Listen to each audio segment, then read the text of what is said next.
তরুণ pacer Nahid রানার বিধ্বংসী bowling 24 রানে first wicket পাকিস্তানকে মাত্র 114 রানে অল আউট করেছেন। বাংলাদেশের বিপক্ষে তাদের ইতিহাসের সর্বনিম্ন স্কোর। জবাবে ওপেনার তানজিদ হাসান তামিমের আক্রমণাত্মক ব্যাটিংয়ে 42 বলে অপরাজিত 67 রানে বাংলাদেশ মাত্র 15 ওভারে 8 উইকেটে বিশাল জয় নিশ্চিত করেছেন।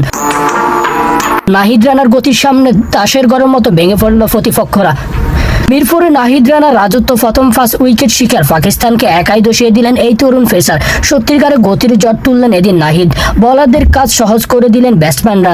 তানজিদ হাসান তামিমের অপরাজিত হাফ সেঞ্চুরিতে মাত্র 15 ওভারে জয় নিশ্চিত করল বাংলাদেশ। তরুণ ওপেনার তানজিদ হাসান তামিমের বিধ্বংসী ইনিংসের উপর ভর করে মাত্র 15 ওভারে জয়ের বন্দরে পৌঁছে যায় নাজমুল হোসেন শান্তর দল। বিশাল জয়ের ব্যবধানে সিরিজ শুভ সূচনার পাশাপাশি নিজের আধিপত্যের জানান দিলেন স্বাগতিক বাংলাদেশ। শুরু থেকে আক্রমণাত্মক মেজাজে ছিলেন তানজিদ হাসান তামিম। ইনিংসের দ্বিতীয় ওভারে ফাহিম আশরাফের উপর চড়াও হন তিনি। 15 রান সংগ্রহ করেন। বাংলাদেশ উদ্বোধনী জুটিতে মাত্র 2 ওভারে 25 রান তুলে ফেরেন।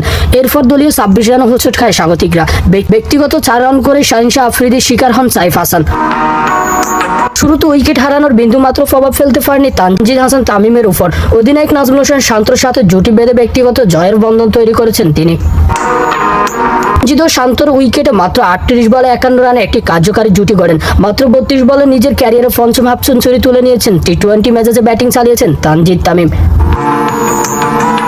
পরিসংখ্যান অনুযায়ী ওয়ানডে ক্রিকেট ইতিহাসে বাংলাদেশের বিপক্ষে এটি পাকিস্তানের সর্বনিম্ন দলীয় সংগ্রহ। বোলারদের এমন চমৎকার সাফল্যের পর ব্যাটারদের বিরুদ্ধে পুরো ম্যাচটি টাইগারদের জন্য এক উৎসবের দিনে পরিণত হয়। 1-0 ব্যবধানে এগিয়ে থাকা বাংলাদেশ আত্মবিশ্বাস আগামী ম্যাচগুলোতে আরও বেড়ে যাবে বলে আশা করা যাচ্ছে।